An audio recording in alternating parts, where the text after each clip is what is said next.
안녕하십니까. 월간조선 권세진 기자입니다.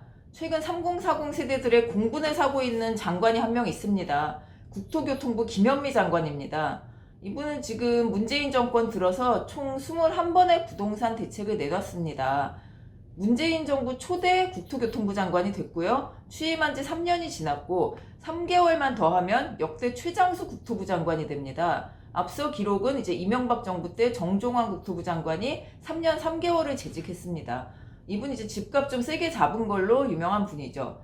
근데 문재인 정부 들어 집값 한번 볼까요? 경실련이 최근 내놓은 자료에 따르면 서울 집값은 문재인 정권 3년 동안 52% 올랐습니다. 이제 전 정권하고 비교하자면 이명박 박근혜 대통령 시절 상승률 평균치가 26%였는데요. 딱 2배가 된 겁니다. 물론 이 자료는 경실련이 실거래가와 KB 시세 이런 것 등으로 계산한 겁니다. 근데 국토부가 바로 반박에 나섭니다. 국가 통계에 따르면 상승률이 14%라는 겁니다. 근데 상식적으로 지난 3년간 서울 집값이 14% 올랐다? 여러분은 정부를 믿으실 수 있겠습니까? 지난 6월 17일에 이제 국토부가 내놓은 6.17 대책, 그동안 이제 문재인 정부가 내놓은 부동산 대책 중에서도 역대급입니다. 전세 대출 받은 사람들이 집을 사면, 비싼 집도 아닙니다. 3억 원짜리 집 사면 바로 상환해야 됩니다. 그리고 갭 투자 완전히 금지됐고요. 삼성동 이런 일부 지역에 토지 거래 허가제 내놨고요. 사실상 이제 서민들 그리고 모든 사람의 집을 사는 걸 막아버린 겁니다. 무주택자 집 사는 걸 이렇게 어렵게 해놓은 대책이 여태 없었다고 하죠. 집 없는 사람은 계속 전세 월세 살란 얘기입니다. 심지어 얼마 전에는 민주당의 박주민 의원이 전월세 무한 연장법을 내놓기도 하지 않았습니까? 그냥 계속 살란 얘긴지 집 사지 말고 저도 잘 모르겠습니다. 근데 이제 6.17 대책 후 일주일 넘게 지났는데요. 집값이 잡혔을까요? 전혀 아닙니다. 잠실 등 이제 일부 아파트는 계속 신고가를 갱신하고 있습니다. 결국 다음 달에는 7월에는 22번째 부동산 대책이 나올 것이다. 이런 얘기가 나옵니다. 근데 국토부는 뭘 하고 있는 걸까요, 대체? 내 집 마련 원하는 이런 사람들 사이에서는 김현미 장관에 대한 원성이 이만저만이 아닙니다. 거의 공공의적 수준입니다. 이렇게 서울 집값 오르고 민심이 좋지 않으면 보통 청와대는 어떻게 하나요? 장관을 본보기식으로 경질하는 게 보통입니다. 물론 집값을 잡을 의지가 있다면. 집값이 이렇게 천정부지로 오르는데 누군가는 책임을 져야 하는 게 사실이죠. 근데 참 이상합니다. 정부는 김현미 장관에 대해서 잘한다 이런 분위기입니다. 최장수 장관 이제 기록을 눈앞에 두고 있고요. 이뿐만이 아닙니다. 최근 한 언론이 김현미 장관이 경제부총리 겸 기획재정부 장관에 임명될 것 이런 보도를 했습니다. 아직 정확한 건 아닙니다. 근데 국토부 장관이 경제부총리에 거론된다는 건 무슨 얘기입니까? 승진입니다. 예, 물론 일을 잘하면 승진할 수 있습니다. 근데 이제 김현미 장관은 무슨 일을 잘했을까요?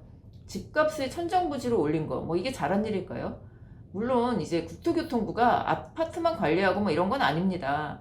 근데 김 장관이 국토의 균형 발전, 교통수단 발전 이런 걸 위해서 이제 뭘 했는지 기억나는 분이 있으신지 모르겠습니다. 이게 일을 잘했다. 그래서 직장인들이라면 좀 이해는 가실 겁니다. 일반 사원이 아닌 임원급이 일을 잘했다는 것은 실적보다는 바로 상사, 오너의 뜻을 잘 읽었다. 그리고 그 방향으로 갔다. 이런 측면이 강합니다. 김 장관은 그런 면에서 일을 잘했다고 볼 수 있을 겁니다.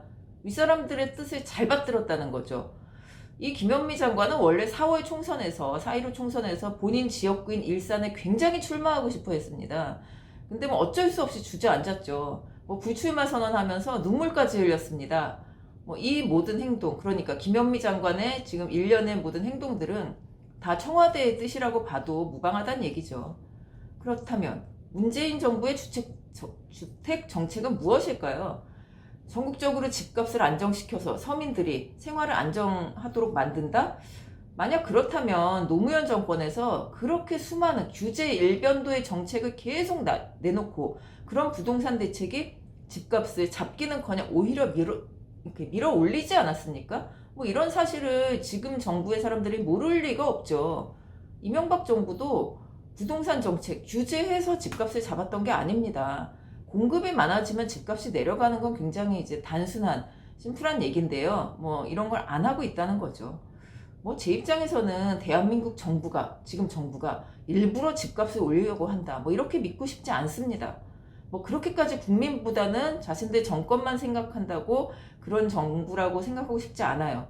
근데 지금 집값 상승 방치하고 오히려 조장하고 있는 게 사실 아닙니까? 뭐 세수가 늘어나니까 정부 입장에선 좋을 수도 있을 것 같아요. 안 그래도 뭐 보유세 올려라. 그리고 토지 공개념을 헌법에다 넣자. 뭐 이런 얘기들을 계속 하고 있는데 이 방향이 이제 무언지 좀 궁금해집니다. 요즘 뭐 인터넷 커뮤니티나 이제 사람들 많이 가는 사이트에서 뭐 이런 얘기가 많이 나옵니다. 이 정부의 목적은 결국 비싼 집 사는 사람들 세금 많이 내고 그 집 없는 사람들은 계속 전월세 살아라. 그 양극화 더 조장하는 거 아니냐.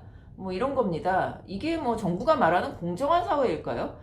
뭐 아무리 맞벌이를 해도 집에 서울에 집 한 칸을 살 수가 없고 갭 투자도 막히니까 내가 가고 싶은 곳, 내가 진짜 목표로 하는 곳 이런 곳에 갈 수도 없고 이사 한번 하려면 정부 허가 받아야 되고 뭐 이게 바로 뭐 사회주의 국가가 아닌지 의심스럽습니다. 그리고 이제 다시 김현미 장관 이야기로 돌아가자면 이분은 이제 정치외교학을 전공하고 민주당의 당료로 들어와서 국회의원을 지낸 정치인입니다. 국토부 장관이 될 때도 이분의 전문성에 의문이 들 수밖에 없었죠. 국토부 장관을 이렇게 오래 할 거라고 생각한 사람 거의 없었습니다. 근데 경질은커녕 승진설이 나옵니다. 그 요즘 뭐 일부 경제 전문가들 뭐 저도 취재하면서 만난 사람들 얘기를 들어보니 이 정권이 원하는 바는 부동산 세금을 올려서 세수를 이제 확보하고 이걸 다 기본소득으로 쓰려고 한다.